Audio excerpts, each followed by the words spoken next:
KVN ಪ್ರೊಡಕ್ಷನಿಂದ ತುಂಬ ಖುಷಿ ವಿಚಾರ ಅಂತಂದರೆ ಕನ್ನಡ ಸಿನಿಮಾಗಳನ್ನ ಎಲ್ಲೂ ಬಿಟ್ಕೊಡ್ತಿಲ್ಲ. ಒಂದೊಂದು ಹಂತಕ್ಕೆ ಮುಂದಕ್ಕೆ ಹೋಗ್ತಾನೆ ಇದ್ರಿ. ಸೊ ಕನ್ನಡ ಇಂಡಸ್ಟ್ರಿ ಬೆಳವಣಿಗೆಯಲ್ಲಿ ಕೆವಿಎನ್ ದೊಡ್ಡ ಮಟ್ಟದ ಒಂದು ಸಾಥನ್ನು ಕೊಟ್ಟಿದ್ದೀರಿ ಸರ್. ಎಷ್ಟು ಖುಷಿ ಇದೆ ಸರ್. ಕಡಿಮೆ ಅವಧಿನಲ್ಲಿ ನಮ್ಮ ಕನ್ನಡದ ಸಿನಿಮಾಗಳನ್ನು ಅದು ಗುಣಮಟ್ಟದ ಸಿನಿಮಾಗಳನ್ನು ಕೊಡ್ತಾ ಇರೋಂಥದ್ದು. ಸರ್ ತುಂಬ ಖುಷಿ ಇದೆ.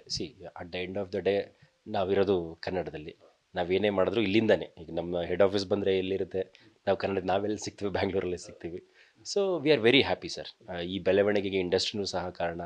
ಭಾಳಷ್ಟು ನಿರ್ಮಾಪಕರು ನಮ್ಮನ್ನು ನಂಬಿ ನಮಗೆ ಸಿನಿಮಾಗಳನ್ನ ಕೊಟ್ಟರು. ಭಾಳಷ್ಟು ನಿರ್ದೇಶಕರು ನಮ್ಮನ್ನು ನಂಬಿ ಬಂದರು. ಭಾಳಷ್ಟು ಹೀರೋಗಳು ನಂಬಿ ಬಂದಿದ್ದಾರೆ. ವಿ ಆರ್ ಆಲ್ ತುಂಬ ಥ್ಯಾಂಕ್ಸ್ ಹೇಳಬೇಕು ಅವ್ರಿಗೆಲ್ಲ. ಬಟ್ ಆ ನಂಬಿಕೆ ಬಂದಿರೋದನ್ನು ತುಂಬ ಉಳಿಸ್ಕೊಳ್ಳೋದಕ್ಕೆ ತುಂಬ ಇಷ್ಟಪಟ್ಟು ಶ್ರಮ ಬಿದ್ದು ಕೆಲಸ ಮಾಡ್ತಾ ಇದ್ದೀವಿ ಸರ್.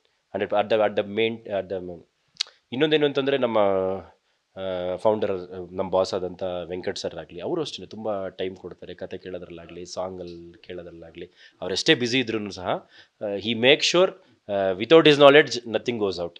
ಅಂತಂದರೆ ಯಾವ ಈಗ ಕತೆ ಸೆಲೆಕ್ಷನ್ ಅಂತ ಬಂದರೆ ಅವರೇ ಮಾಡೋದು. ಫಸ್ಟ್ ಕತೆ ಕೇಳೋದವ್ರೇನೆ, ಸ್ಕ್ರೀನ್ ಪ್ಲೇ ಕೇಳೋದವ್ರೇನೆ, ಟ್ಯೂನ್ಸ್ ಕೇಳೋದವ್ರೇನೆ, ಡೈಲಾಗ್ ರೀಡಿಂಗ್ ಕೇಳ್ತಾರೆ. ಪ್ರತಿಯೊಂದಕ್ಕೂ ಅವರು ಟೈಮ್ ಕೊಡ್ತಾರೆ. ಅವರು ಕೊಡ್ತಿರ್ದಾಗ ಏನಾಗುತ್ತೆ ಅಂದರೆ maximum I execute the project. ಅಂದರೆ ಎಕ್ಸಿಕ್ಯೂಷನ್ ನಾನು ಜಾಸ್ತಿ ನೋಡ್ತೀನಿ ಹೊರತು ನನಗೆ ಕತೆ ಕೇಳೋದ್ರಲ್ಲಾಗಲಿ ಇದರಲ್ಲಾಗಲಿ ಅಷ್ಟು ಇಂಟ್ರೆಸ್ಟ್ ಇಲ್ಲ. ಯಾಕಂದರೆ I am a man who enjoys watching a movie. ನನಗೆ ಕತೆ ಕೇಳೋದ್ರಲ್ಲಿ ಅಷ್ಟು ಎಂಜಾಯ್ಮೆಂಟ್ ಇಲ್ಲ. ಸೊ ಸರ್ ಮೇಕ್ ಶೋರ್ ಅವ್ರಿಗೆ ಪ್ರತಿಯೊಂದೂ ಈಸ್ ದ ಮೇನ್ ಸ್ಟ್ರೆಂತ್. ನೀವು ಗುಡ್ ಕಂಟೆಂಟ್ ನೋಡ್ತಿದ್ದೀರಾ ಅಥವಾ ನೋಡ್ತೀರಾ ಫ್ಯೂಚರ್ಲಿ ಏನೇ ಇದ್ರು ಅಂತಂದ್ರೂ is the main person. At the same time directors also working very hard. ಎಲ್ಲರನ್ನು we are very happy with it sir. ಒಂದು ಕಡೆ ಇಂಥ ದೊಡ್ಡ ಸಿನಿಮಾಗಳ ಡಿಸ್ಟ್ರಿಬ್ಯೂಷನ್ ಒತ್ತಡ, ಮತ್ತೊಂದು ಕಡೆ ಸಿನಿಮಾ ಪ್ರೊಡಕ್ಷನ್ ಸರ್. ಒಂದು ಕಡೆ KD ಆಗಲಿ, ಟಾಕ್ಸಿಕ್ ಆಗಲಿ, ದೊಡ್ಡ ಮಟ್ಟದ ಒಂದು ಸೆನ್ಸೇಷನ್ ಕ್ರಿಯೇಟ್ ಮಾಡಿರುವಂಥ ಸಿನಿಮಾಗಳು ಹೆಂಗೆ ಬ್ಯಾಲೆನ್ಸ್ ಮಾಡ್ತೀರಿ ಅಂತ ಎಲ್ಲ ವಿಭಾಗಗಳನ್ನು?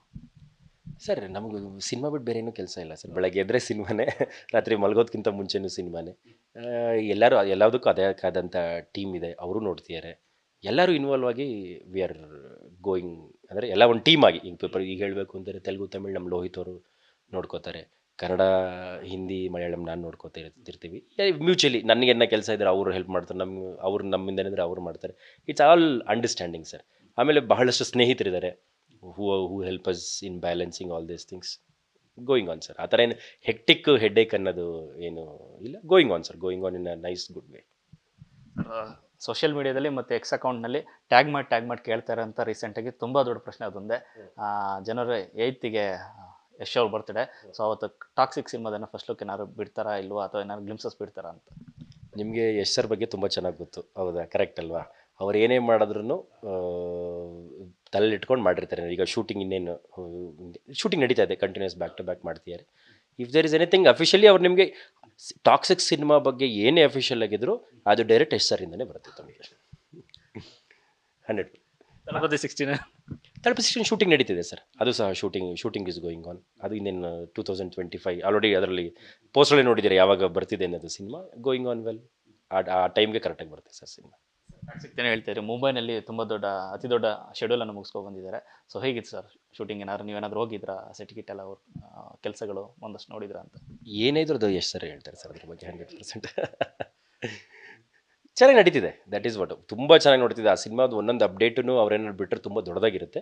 ಅದನ್ನು ಅವ್ರು ಟೈಮ್ ಬಂದಾಗ 100% he will convey it sir.